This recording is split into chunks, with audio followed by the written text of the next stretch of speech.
السلام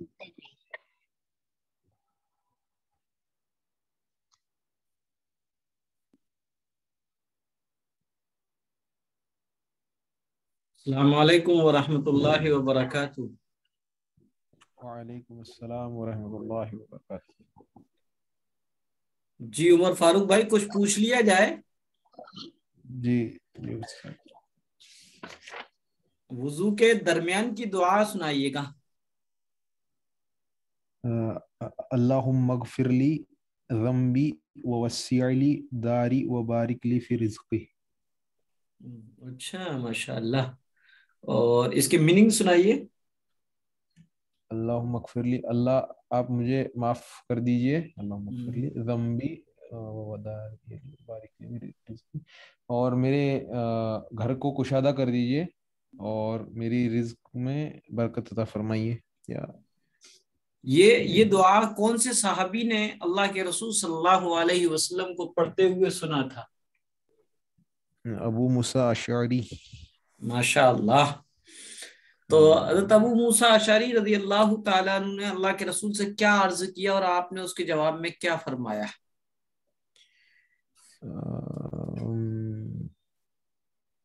اچھا وہ ہاں، حضور صلی اللہ علیہ وسلم نے تو فرمایا کہ میں نے کچھ مطلب چھوڑ تو نہیں دیا، کہ سب کچھ مانگ لیا، ایسا کچھ جی تھا جی مطلب۔ جی جی بالکل بالکل بالکل۔ حضرت ابو موسیٰ اشعری رضی اللہ تعالیٰ عنہ نے عرض کیا تھا، اے اللہ کے رسول میں نے آپ کو فلاں فلاں یعنی یہ دعا پڑھتے ہوئے سنا۔ جی اچھا، تو وضو سے پہلے کی دعا کیا ہے؟ وضو سے پہلے تو بسم اللہ پڑھیں گے۔ کیا معنی ہیں اس کے؟ اللہ کے نام سے شروع کرتا ہوں۔ کون سے اللہ کے صحابی نام سے روایت کی گئی ہے یہ حدیث؟ یہ حضرت انس رضی اللہ تعالیٰ ماشاء اللہ۔ جی اور کوئی جواب دیا کریں؟ احمد رضا بھائی آپ بھی کہیں کچھ۔ اچھا، عقائد میں پوچھ لیا جائے آپ سے تو یہ بتائیے کہ چار آسمانی کتابوں کے نام کیا ہیں؟ چار آسمانی کتابوں کے نام تورات، زبور، انجیل اور قرآن۔ اور وہ کن پیغمبروں پر نازل ہوئی؟ تورات، جی جی کہیے کہیے مجھ سے۔ جی جی جی عیسیٰ علیہ السلام اور قرآن محمد صلی اللہ تعالی علیہ وسلم۔ جی آسمانی کتابیں کیوں نازل ہوئی، اس کا ریزن کیا ہے؟ تاکہ لوگوں کو ہدایت مل سکے، صحیح راستہ مل سکے۔ ماشاء اللہ۔ آسمانی کتابوں میں کیا تھا جو مطلب کہ سبھی کتابوں میں یکسانیت ایک جیسا کیا تھا؟ توحید، اللہ ایک ہے، اللہ کے سوا کوئی عبادت کے لائق نہیں ہے، اور آپ کو آپ کے وقت کے پیغمبر کی پیروی کرنی ہے، ان کے بتائے ہوئے طریقے پہ چلنا ہے۔ اچھا یہ بتائیے قیامت تک کس کتاب پر عمل کیا جائے گا؟ ابھی تو قرآن پہ ہی کیا جائے گا۔ ماشاء اللہ۔ آسمانی کتابوں اور صحیفوں کے بارے میں ہمیں کیا ایمان رکھنا چاہیے؟ ساری آسمانی کتابیں اور جو صحیفے ہیں وہ اللہ تعالیٰ نے ہی بھیجی تھی، اور سب پر ہم کو ایمان رکھنا چاہیے کہ سب حق پہ تھے، لیکن ابھی ہم کو فالو صرف قرآن کو کرنا ہے۔ ماشاء اللہ۔ یہ نبی اور رسول کے بارے میں بھی چیپٹر ہو گیا تھا؟ جی ہو گیا تھا، تو اس سلسلے میں بھی پوچھ لیا جائے کہ نبی اور رسالت و نبوت کے معنی کیا ہے؟ مطلب رسول تو اس کو کہتے ہیں، ان کو کہتے ہیں کہ جن کو نئی شریعت دی گئی اور نئی کتاب دی گئی، اور نبی ان کو کہتے ہیں کہ جن کو پہلے ہی مطلب پہلے جو چلتے آ رہے تھے ان کو ہی فالو کرنا ہے آپ کو، پہلی شریعت اور پہلی کتاب پر عمل کرانے کے لیے۔ جی میرا سوال تھا رسالت و نبوت کے کیا معنی ہیں؟ رسالت و نبوت، احمد رضا بھائی آپ جواب دیں۔ نہیں ہوا نہیں یہ نہیں ہوا، رسالت و نبوت نہیں ہوا۔ نہیں ہوا نا؟ اچھا جی میں یہی سوچ رہا تھا کہ یہ نہیں ہوا ہے نا۔ چلیے تو اب سیرت میں پوچھ لیا جائے۔ آپ صلی اللہ علیہ وسلم لوگوں کو کیا دعوت دیتے تھے؟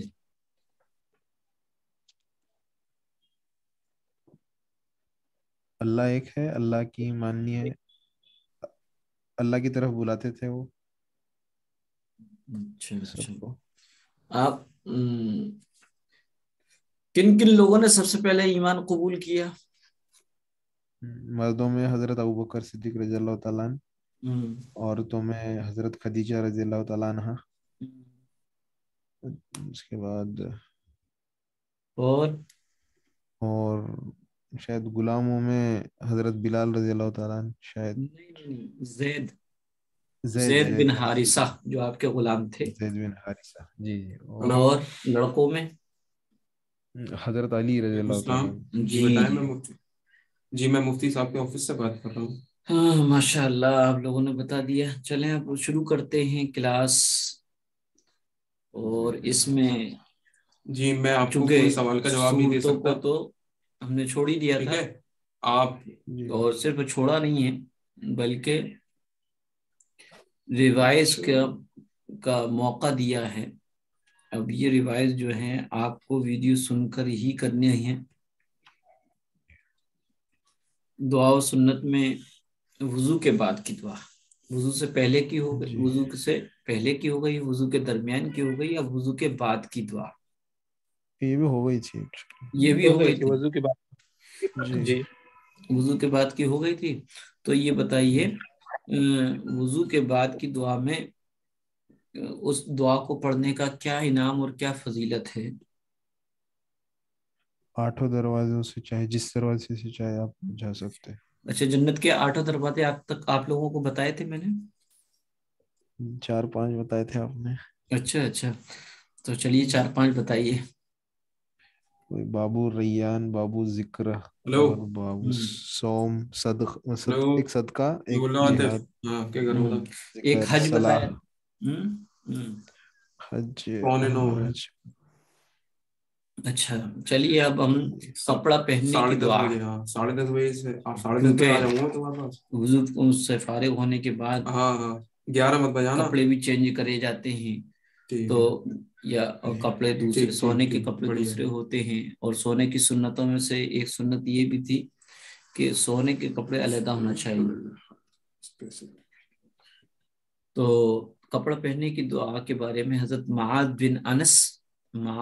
بن انس رضی اللہ تعالیٰ عنہ سے روایت ہے کہ رسول اللہ صلی اللہ علیہ وسلم نے فرمایا، جس نے کپڑا پہنا پھر کہا الحمد للہ الذی کسانی ھذا الثوب، الحمد للہ الذی کسانی ھذا الثوب ورزقنیہ من غیر حول منی ولا قوہ۔ یہ دعا ہے، کپڑا پہن لیں گے اس وقت یہ دعا پڑھنی ہے، الحمد للہ الذی کسانی ھذا الثوب ورزقنیہ من غیر حول منی ولا قوہ۔ اس کے معنی ہیں کہ تمام تعریفیں اللہ کے لیے ہیں جس نے مجھے یہ کپڑا پہنایا اور میری طاقت و قوت کے بغیر مجھ کو یہ عطا فرمایا،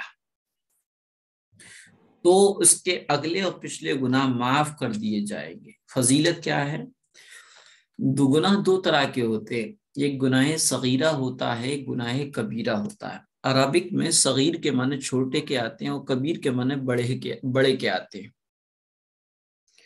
تو گناہ صغیرہ ان گناہوں کو کہتے ہیں جن کے بارے میں قرآن و حدیث میں کوئی وعید یا سزا بیان نہ کی جائے اسے گناہ صغیرہ کہتے ہیں، اور جن گناہوں پر سزا بتائی گئی ہو قرآن اور حدیث میں تو ان گناہوں کو گناہ کبیرہ کہتے ہیں۔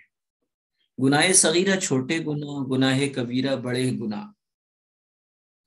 گناہ صغیرہ نیک عمل سے اللہ تعالیٰ معاف فرما دیتے، جیسے کہ وضو کے بارے میں آتا ہے کہ وضو سے جب بندہ کوئی وضو کرتا ہے تو اس کے ہاتھ اور پاؤں سے اور چہرے سے اور آنکھوں سے اور زبان سے جتنے بھی گناہ صغیرہ ہوتے ہیں سب دھل جاتے ہیں۔ اسی طریقے سے مسجد کی طرف ہم جاتے ہیں، جو قدم اٹھاتے ہیں ہر قدم پر ایک نیکی ملتی ہے، گناہ ختم کر دیا جاتا ہے۔ تو یہ گناہ صغیرہ کے بارے میں۔ گناہ کبیرہ یعنی بڑے گناہ کے لیے توبہ شرط ہے، بغیر توبہ کے معاف نہیں ہوں گے۔ اور توبہ نام ہے 3 چیزوں کا۔ جو ہم نے کیا ہے اس پر ندامت ہو، ایک چیز ندامت مانے احساس، یہ احساس ہو کہ میں نے جو کیا ہے وہ غلط کیا۔ دوسرا اللہ تعالیٰ سے معافی ہو۔ تیسری چیز جو توبہ میں کا حصہ ہے، آئندہ نہ کرنے کا عزم اور ارادہ، آئندہ کے نہ کرنے کی نیت۔ ان 3 چیزوں کو توبہ کہتے ہیں، اور توبہ سے اللہ بڑے بڑے گناہوں کو معاف فرما دیتا ہے۔ جب یہ کہا جاتا ہے کہ اللہ تعالیٰ تمام گناہوں کو معاف کر دے گا لیکن شرک کے گناہ کو معاف نہیں کرے گا، اس سے بعد مرتبہ یہ سمجھا جاتا ہے کہ یہ دنیا کے بارے میں کہا گیا۔ نہیں، دنیا کے بارے میں نہیں کہا گیا، یہ آخرت میں کوئی بندہ گناہ کر کے، کوئی بندہ شرک کر کے مر جاتا ہے، گناہ گار والے کو گناہ سے توبہ کرنے کی مہلت نہیں مل پاتی، شرک کرنے والے کو شرک سے بچنے یا شرک سے توبہ کی مہلت نہیں مل پاتی، تو اللہ تبارک و تعالی حشر کے میدان میں گناہوں کو معاف کر دے گا، کتنے بھی بڑے گناہ ہوں اگر اللہ چاہے گا۔ اور شرک کی معافی نہیں ہے، یہ آخرت سے متعلق ہے۔ دنیا میں بھی اگر کوئی مشرک، کوئی دہریہ، کوئی ناستک اگر توبہ کر لے گا اور ایک اللہ کو ماننے لگے گا تو اللہ تعالیٰ اس کو معاف فرما دے گا۔ اور جو یہ فرمایا کہ ان اللہ یغفر الذنوب ان اللہ لا یغفر ان یشرک به ویغفر ما دون ذلک لمن یشاء، کہ اللہ تعالیٰ شرک کو معاف نہیں کرے گا اور جس گناہ کو چاہے گا معاف کر دے گا۔ یہاں پر رک کے یہ سمجھا جائے کہ ایک ہے اللہ کی قدرت، طاقت، اور ایک ہے اللہ کا قانون۔ اللہ کا قانون یہی ہے کہ کوئی بندہ گناہ کر کے جائے تو اس کو گناہ کی سزا جھیلنی ہے، لیکن اللہ کی قدرت یہ بھی ہے کہ اللہ تبارک و تعالی اس کو معاف کر کے جنت میں داخل فرما دے۔ تو ہمیں اللہ کی قدرت پہ یقین ہونا چاہیے اور اللہ کے قانون کے تحت ہمیں زندگی گزارنا چاہیے۔ بعض مرتبہ جو واقعات ہم سنتے ہیں کہ کتے کو پانی پلا دیا تو اس کی بخشش ہو گئی، یہ اللہ کی قدرت کے واقعات ہیں، اللہ کے قانون۔ اسی طریقے سے دنیا میں چونکہ دنیا دارالاسباب ہے، اسباب کہتے ہیں سبب، اور سبب کا بہووچن ہے، اور سبب کے معنی ریزن کے آتے ہیں، ایک واسطے کے آتے ہیں۔ دار معنی فارسی میں گھر کے آتے ہیں، دارالاسباب، دنیا اسباب کا گھر ہے، یعنی یہاں پر آپ کو وسیلہ، طریقہ، ریزن، سبب، کارن کسی بھی چیز کا ہے وہ آپ کو اختیار کرنا پڑے گا، تب جا کے اللہ تبارک و تعالی آپ کے لکھے ہوئے مقدر کے مطابق وہ چیز آپ کو دے گا۔ تو دنیا میں اللہ تعالیٰ کا قانون یہی ہے کہ اسباب اختیار کریں گے تو ہمیں چیز ملے گی، محنت کریں گے تو کامیابی ملے گی۔ لیکن کوئی بندہ اگر اللہ تبارک و تعالیٰ کے بارے میں یہ سوچے کہ میں کچھ بھی نہیں کروں گا مجھے سب کچھ مل جائے، تو بالکل اللہ اس پر قادر ہے۔ چنانچہ اس کی بہت ساری مثالیں ہیں۔ اللہ تعالیٰ اسباب کا محتاج نہیں، انسان اسباب کا محتاج ہے، اللہ تعالیٰ انسان اسباب کا محتاج نہیں، کیونکہ اللہ قادر ہے، طاقتور ہے، سب کچھ کر سکتا ہے۔ تو آپ نے یہ سمجھ لیا قدرت اور اللہ کا قانون۔ تو بہرحال اس دعا میں جو کپڑا پہننے کے بعد جو دعا پڑھی جائے گی، اس دعا کی فضیلت یہ ہے کہ اللہ تبارک و تعالی اس دعا پڑھنے والے کے اگلے پچھلے گناہ کو یعنی گناہ صغیرہ کو معاف فرما دیں گے۔ دعاؤں کے پڑھنے پر جو گناہوں کی بخشش کا اعلان جو کیا ہے، اس سے مراد گناہ صغیرہ ہی ہوتے ہیں، گناہ کبیرہ نہیں ہوتے، کیونکہ گناہ کبیرہ کے لیے جو ہے توبہ شرط ہے۔ اسی طریقے سے اللہ تبارک و تعالی حشر کے میدان میں 3 عدالتیں لگائے گا، 3 کورٹ ہوں گے۔ پہلی کورٹ جو ہوگا اس میں ایسے مقدمات کی سماعت ہوگی کہ جس میں اللہ تبارک و تعالی بہت نظر اندازی کے ساتھ اور بہت ہی نرمی کے ساتھ فیصلے سنائے گا اور اللہ تعالی درگزر فرمائے گا۔ اس کورٹ میں، اس عدالت میں حقوق اللہ سے متعلق مقدمات کی سماعت ہوگی، یعنی ان چیزوں کے بارے میں جن کا تعلق اللہ کی ذات سے تھا، اس میں اگر قومی کوتاہی کری ہے تو اللہ تعالیٰ درگزر فرمائے گا اور نرمی اختیار کرے گا۔ دوسرا کورٹ جو قائم ہوگا، دوسری عدالت جو قائم ہوگی، کچہری جو قائم ہوگی، اس میں اللہ تبارک و تعالیٰ ان مقدمات کی سماعت کرے گا جس میں اللہ تعالیٰ انصاف کرے گا، فل انصاف۔ اور فل انصاف اس میں حقوق العباد، عباد یہ عبد کی جمع ہے، عبد کا پلورل ہے، عبد مانے بندہ، حقوق العباد حقوق حق کی جمع ہے، رائٹ۔ حقوق العباد بندوں کے وہ حق جو ایک اللہ تبارک و تعالی نے دوسرے بندے پر مقرر فرمائے ہیں، مثلا کسی کا ناحق مال نہ لینا، کسی کی انسلٹ نہ کرنا وغیرہ وغیرہ، تو اس میں اللہ تبارک و تعالی بالکل معاف نہیں کرے گا بلکہ انصاف کرے گا۔ یہی وجہ ہے کہ پیارے آقا حضرت محمد مصطفیٰ صلی اللہ علیہ وسلم نے فرمایا تھا کہ میری امت کا سب سے غریب، مفلس، قلاش آدمی وہ ہوگا جو بڑی نیکیاں لے کر جائے گا، بڑے حقوق اللہ اس نے کیے ہوں گے، لیکن حقوق العباد میں بڑی کوتاہیاں ہوں گی، تو اللہ تبارک و تعالی اس بندے کی نیکیاں اٹھا کر صاحب حق کو دے دے گا۔ جب نیکیاں ختم ہو جائیں گی تو جن کا حق ہے ان کے گناہ اس کے سر پہ لاد دیے جائیں گے۔ بہرحال تیسرا کورٹ، تیسری عدالت کچہری ایسی ہوگی جس میں بالکل معافی نہیں ہوگی، بالکل معافی نہیں ہوگی، اور یہ کورٹ اور عدالت اور کچہری میں شرک سے متعلق مشرکین، کافر، ان کے بارے میں فیصلے ہوں گے اور اللہ تعالیٰ بالکل معاف نہیں کرے گا۔ تو یہ تو اس سے متعلق تھی کہ جہاں بھی گناہ کی بخشش کے بارے میں آئے، اس سے مراد گناہ صغیرہ ہوتے ہیں۔ اب ہم آتے ہیں عقائد میں۔ عقائد میں نبی اور رسول کے بارے میں آج بات کریں گے کہ رسالت اور نبوت کے معنی کیا ہیں۔ رسالت اور نبوت کے معنی ہیں اللہ کا پیغام لوگوں تک پہنچانا، اللہ کا میسیج، اللہ کا سندیش، اللہ کا پیغام اللہ کے بندوں تک پہنچانا، اس کو نبوت و رسالت کہتے ہیں۔ اللہ تعالیٰ لوگوں تک اپنا پیغام پہنچانے کے لیے اپنے خاص بندوں کو دنیا میں بھیجتے ہیں۔ اس پیغام کے پہنچانے والوں کو نبی اور رسول کہتے ہیں۔ نبیوں کا دنیا میں تشریف لانا دنیا والوں کے لیے رحمت اور بہت بڑی نعمت ہے۔ اگر اللہ تعالیٰ نبوت و رسالت کا سلسلہ جاری نہ فرماتا تو انسان نہ تو اپنے پیدا کرنے والے کو پہچان سکتا، نہ اسے اپنی زندگی کے مقصد کا پتہ چلتا، نہ اسے بھلے برے کی تمیز ہوتی، اور نہ ایک دوسرے کے حقوق کو پہچان سکتا۔ اللہ تعالیٰ کا بڑا احسان ہے کہ اس نے نبوت و رسالت کا سلسلہ جاری کر کے دنیا میں رہنے کا صحیح طریقہ بتا دیا۔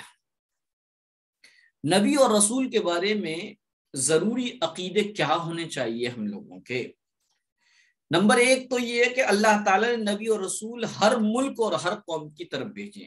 پہلی چیز، اللہ تعالیٰ نے نبی اور رسول ہر ملک میں اور ہر قوم کی طرف بھیجے۔ نمبر 2، نبی اور رسول سچے ہوتے ہیں، کبھی جھوٹ نہیں بولتے،